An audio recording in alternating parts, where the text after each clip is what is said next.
Halo semuanya, selamat datang kembali di channel kami. Pernahkah kalian bertanya-tanya, apa yang sebenarnya terjadi di balik runtuhnya kerajaan sebesar Majapahit? Di tengah gemerlap sejarahnya, ada satu nama yang sering disebut dalam bisikan-bisikan tradisi lisan, sebuah nama yang penuh misteri dan menyimpan ramalan besar bagi Nusantara. Namanya adalah Sabda Palon. Hari ini, kita akan mengupas tuntas legenda sosok misterius ini, yang sumpahnya disebut-sebut masih bergema hingga sekarang. Jadi, siapa sebenarnya Sabda Palon ini? Bayangkan, di puncak kejayaan Majapahit, di bawah kepemimpinan raja terakhirnya, Prabu Brawijaya V, ada seorang penasihat spiritual yang luar biasa dihormati.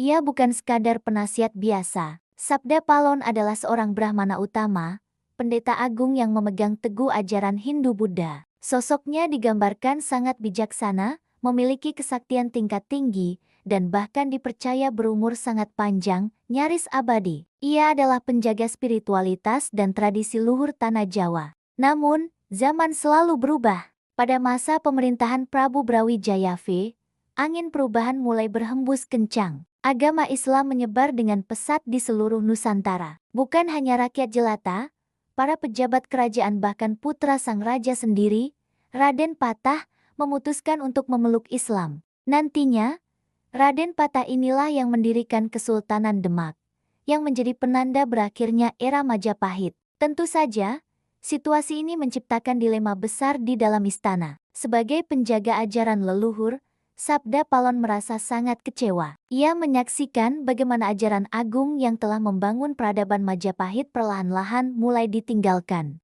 Baginya, ini bukan sekadar pergantian agama, tetapi pergeseran besar dalam jiwa dan jati diri bangsa. Ia tahu, dengan ditinggalkannya pilar-pilar spiritual ini, keruntuhan Majapahit yang megah sudah di depan mata dan tak bisa lagi dihindari. Inilah momen yang melahirkan sumpahnya yang legendaris. Dengan hati yang bergejolak, Sabda Palon menghadap Prabu Brawijaya V. Ia tidak lagi menasihati dengan lembut, melainkan menegur sang raja dengan keras. Ia merasa sang raja telah lalai menjaga warisan nenek moyang. Dalam serat dan tradisi lisan, diceritakan Sabda Palon mengucapkan kalimat yang penuh makna dan menjadi sebuah ramalan besar. Kurang lebih, ia berkata, Paduka Raja telah meninggalkan adat dan ajaran asli Jawa kuno. Ketahuilah, kelak 500 tahun lagi, saya akan kembali. Saya akan membawa kembali ajaran sejati dari tanah Jawa. Ini bukan sekadar ucapan kekecewaan. Ini adalah sebuah sumpah,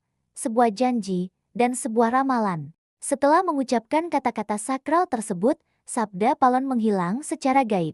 Tidak ada yang tahu kemana perginya, tidak ada jejak, tidak ada makam. Rakyat percaya ia tidak wafat, melainkan moksa atau menyepi ke alam lain, menunggu waktu yang tepat untuk kembali. Kepergiannya ini sering dianggap sebagai simbol hilangnya spiritualitas Jawa kuno bersamaan dengan runtuhnya Majapahit.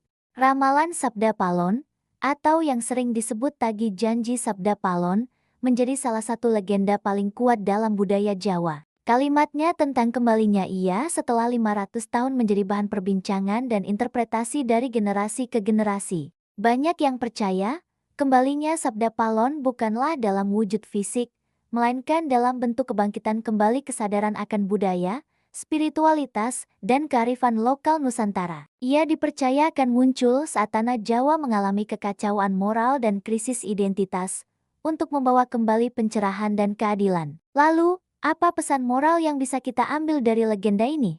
Cerita Sabda Palon mengajarkan kita bahwa perubahan zaman adalah sesuatu yang pasti terjadi dan tidak bisa kita lawan. Namun, di tengah derasnya arus perubahan, kita tidak boleh kehilangan pijakan, tidak boleh tercabut dari akar budaya dan ajaran luhur nenek moyang kita. Jati diri sebuah bangsa terletak pada kearifannya. Legenda ini menjadi pengingat abadi bagi kita, bangsa Indonesia, untuk selalu menghargai dan merawat warisan budaya kita yang kaya. Penting untuk dicatat ya, teman-teman. Kisah Sabda Palon ini tidak tercatat dalam dokumen sejarah resmi kerajaan seperti prasasti atau arsip negara. Legenda ini hidup dan berkembang subur melalui tradisi lisan, naskah-naskah kuno seperti serat, dan kepercayaan yang diwariskan turun-temurun. Sosok Sabda Palon menjadi simbol dari filsafat kejawen dan kearifan lokal Jawa yang mendalam, sebuah spiritualitas yang menyatu dengan alam dan kehidupan. Apakah ramalan Sabda Palon sudah tergenapi, atau mungkin sedang terjadi?